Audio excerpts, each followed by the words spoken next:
What do we want? Justice. When do we want it? Now. What do we want? Justice. When do we want it? Now. That's right. My name is Anaya A, and I'm standing on behalf of the Haitian community and the Haitian people under the leadership of Reverend Dr. Al Sharpton, who has been fighting for the Haitian community for a very long time. When I realized what was going on with our people of Haiti, it continued to bring tears in my eyes. As some of you may know, I'm always crying. Because when it comes to Haiti, I cannot keep one tear within my eyes. Right now, we're in the worst situation I've ever seen in all my years of living.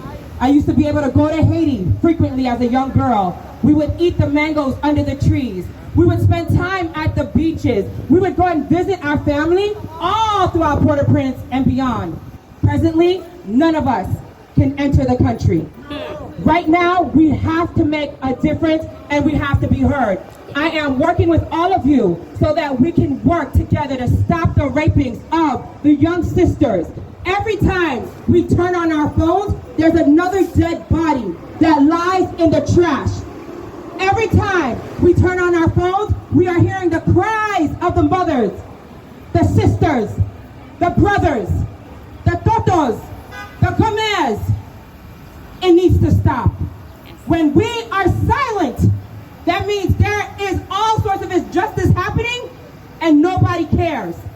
We cannot allow another day to pass without getting the attention of those who can make a difference.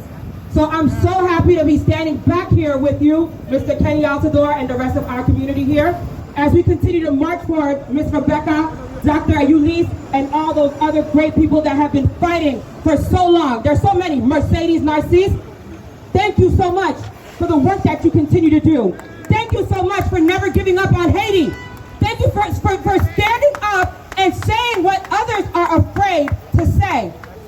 The people that are being slaughtered, literally, they don't have a voice anymore. But we are their voice. Yes. We are their voice. Say it with me. We are their voice. We are their voice. We are their voice.